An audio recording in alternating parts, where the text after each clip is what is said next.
ข้าพเจ้าก็ได้รับความไว้วางใจจากการจัดตั้งคือว่าทางคณะประจำสภาแห่งชาติมอบให้ข้าพเจ้าได้ลงมาสมัครเป็นผู้สมัครรับเลือกตั้งสภาแห่งชาติเป็นสมาชิกสภาแห่งชาติสุดที่10ประจำเขต1นครหลวงเวียงจันทน์ถ้าหากว่าข้าพเจ้าได้รับความไว้วางใจจากพ่อแม่ประชาชนชาวนครหลวงเวียงจันทน์ข้าพเจ้าก็เชื่อมั่นว่าข้าพเจ้าจะนำใช้ความรู้ความสามารถของข้าพเจ้าในการเป็นตัวแทนของประชาชนชาวนครหลวงเวียงจันทน์เว้ารวมเว้าเฉพาะก็แม่นการเป็นตัวแทนของเพศหญิงของพวกเฮาให้ไปปฏิบัติหน้าที่ในเวทีการเมืองเนาะเพื่อพิจารณาปัญหาสำคัญของนครหลวงก็คือพิจารณาปัญหาสำคัญของประเทศชาติอยู่ในกองประชุมสภาประชาชนนครหลวงก็คือกองประชุมสภาแห่งชาติข้าพเจ้าหวังว่าในวันที่22บรรดาทานจะนำใช้สิทธิ์ของบรรดาทานเต็มที่ในการค้นคว้าพิจารณาเลือกเอาบรรดาทานที่ทานเห็นว่าเหมาะสมแล้วก็ที่ทานเห็นว่าจะเป็นตัวแทนของบรรดาทานในการเป็นนั่งอยู่ในสภาแห่งชาติเป็นตัวแทนของทานในการมีความคิดความเห็นส่องแสงปัญหาของประชาชนต่อกองประชุมสภาประชาชนนครหลวงและต่อกองประชุมสภาแห่งชาติขอฝากเบอร์17กันทินาปานอินหวนถ้าหากว่าบรรดาทานทักเลือกเบอร์17แม่นขอให้บรรดาทานจงซื้อไว้เนาะเพื่อเข้าไปเป็นผู้แทนของทานสบายดีท่านผู้ชมข้าพเจ้าชื่อกันทินาปานอินหวนผู้ลงสมัครรับเลือกตั้งเป็นสมาชิกสภาแห่งชาติสุดที่10เขต1นครหลวงเวียงจันทน์ประวัติการเคลื่อนไหวของข้าพเจ้าเป็นข้าพเจ้าเกิดอยู่หลวงน้ำทาเกิดในปี1982ปัจจุบันเป็นอยู่บ้านฮองแกเมืองไซเสถานนครหลวงเวียงจันทน์สำหรับหน้าที่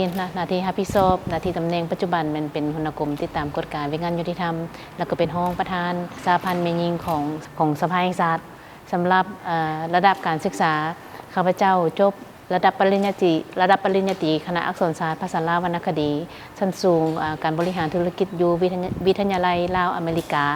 แล้วก็เรียนจบหลักสูตรของการคุ้มครองรัฐอยู่สป.เกาหลีอันนั้นแม่นระดับการศึกษาของข้าพเจ้าสำหรับการเคลื่อนไหวของข้าพเจ้านี่เป็นภายหลังที่ข้าพเจ้าได้เรียนจบอยู่มหาวิทยาลัยแห่งชาติในปี2006แล้วข้าพเจ้าก็ได้มาเฮ็ดเวียกอยู่สภาแห่งชาติในปี2007แล้วเริ่มจากการเป็นพนักงานคณะวารสารผู้แทนประชาชนของสภาแห่งชาติในปี2008ข้าพเจ้าก็ได้รับการแต่งตั้งให้มาเป็นเลขาช่วยเวียกเลขาของห้องประธานสภาแห่งชาติสุดที่6และนับจากนั้นข้าพเจ้าก็ได้เฮ็ดเวียกเป็นเลขาของประธานสภาแห่งชาติสุดที่7และก็สุดที่8ซึ่งตลอดระยะของการเคลื่อนไหวของข้าพเจ้ามันการเป็นเสนาธิการให้กับเลขาเป็นเสนาธิการให้กับการนำของสภาแห่งชาติตลอดระยะผ่านมาก็ถือว่าเป็นเสนาธิการรอบด้านให้แก่การกล้าเกี่ยมการเคลื่อนไหวเวียงงานให้เพิ่นในการเคลื่อนไหวเวียงงานทั้งภายในและก็ต่างประเทศเนาะภายหลังสภาแห่งชาติสุดที่เก่าได้รับการสร้างขึ้นในปี2021ในปี2021ข้าพเจ้าได้ถูกแต่งตั้งให้เป็นหัวหน้ากรมติดตามกฎการเวียงงานยุติธรรมในตัวจริงแล้วข้าพเจ้าก็บ่ได้เรียนจบกฎหมายแต่ว่าการจัดตั้งก็ได้มอบหมายให้ข้าพเจ้าเนาะให้มาเป็นหัวหน้ากรมติดตามกฎการเวียงงานยุติธรรมซึ่งการติดตามกฎการเวียงงานยุติธรรมนั้นแม่นรับผิดชอบในเวียงงานของศาลประชาชนองค์การอัยการประชาชนองค์การปฏิบัติคำตัดสินของศาลองค์การสืบสวนสอบสวนและในเวียงงานด้านการสอบสวนบางหลวงซึ่งตลอดระยะผ่านมาในระยะ5ปีที่ข้าพเจ้าเป็นหัวหน้ากรมนั้นข้าพเจ้าก็ได้ร่วมกับหมู่คณะในการประกอบส่วนการเป็นเสนาธิการให้กับกรรมาธิการยุติธรรมอันพ้นเด่นในเวียงงานพ้นเด่นซึ่งข้าพเจ้าพร้อมด้วยหมู่คณะในการนำพาเวียงงานเฮ็ดนั้นก็แม่นการปรับปรุงกฎหมายว่าโดยการแก้ไขคำร้องทุกข์และก็การปรับปรุงการติดตามกฎการประเมินการจัดตั้งปฏิบัติกฎหมายใน4กฎหมายในของเขตยุติธรรมพร้อมนั้นข้าพเจ้าก็ยังได้รับโอกาสได้ประกอบในกองเลขาในการดำเนินการประเมินการจัดตั้งปฏิบัติรัฐธรรมนูญปี2015แล้วก็ค้นคว้าเนื้อในรัฐธรรมนูญปี2025นั่นเป็นผลงานของข้าพเจ้าในระยะผ่านมาที่เป็นหัวหน้ากรมติดตามกฎการนอกจากนั้นข้าพเจ้าก็ยังได้รับโอกาสจากคณะประจำสภาแห่งชาติให้มอบหมายให้เขาอยู่ในกองเลขาในการค้นคว้าบท40 ปีการจัดตั้งปฏิบัติการเปลี่ยนแปลงใหม่ขององค์การนิติบัญญัติของสภาแห่งชาติของพวกเราซึ่งก็เห็นว่าข้าพเจ้าก็ได้รับความไว้วางใจจากการจัดตั้งคือว่าทางคณะประจำสภาแห่งชาติมอบให้ข้าพเจ้าได้ลงมาสมัครเป็นผู้สมัครรับเลือกตั้งสภาแห่งชาติ เป็นสมาชิกสภาแห่งชาติสุดที่10ประจำเขต1นครหลวงเวียงจันทน์พิเศษอันนึงก็คือว่าในท้ายปี2024และ2025นี้ข้าพเจ้าก็ได้รับมอบหมายจากคณะสมาชิกสภาแห่งชาติเพศหญิงช่วยเวียกของคณะสมาชิกสภาแห่งชาติเพศหญิงในการเป็นกองเลขากาเกียมกองประชุมใบป้า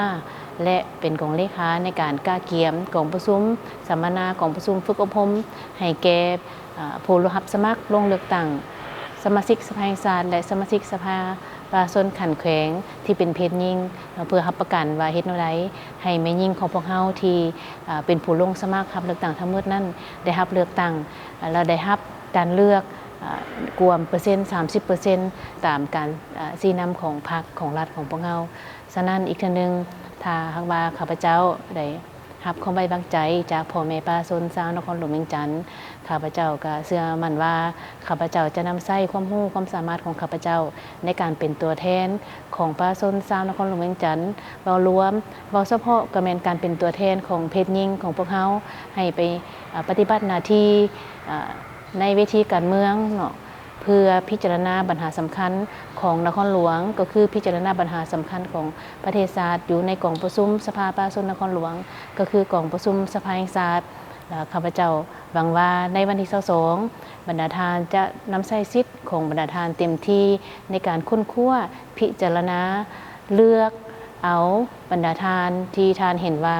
เหมาะสมแล้วก็ที่ทานเห็นว่าจะเป็นตัวแทนของบรรดาทานในการเป็นนั่งอยู่ในสภาแห่งชาติเป็นตัวแทนของทานในการมีความคิดความเห็นซ่องแซงปัญหาของประชาชนต่อกองประชุมสภาประชาชนนครหลวงและต่อกองประชุมสภาแห่งชาติข้าพเจ้าสุดท้ายนี้แม่นขอฝากเบอร์17กันทินาปานอินหวนถ้าหากว่าบรรดาทานฮักเลือกเบอร์17แม่นขอให้บรรดาทานจงซื้อไว้เนาะเพื่อเข้าไปเป็นผู้แทนของทานถ้าว่าการเลือกแม่นการจงซื้อเนาะถ้าว่า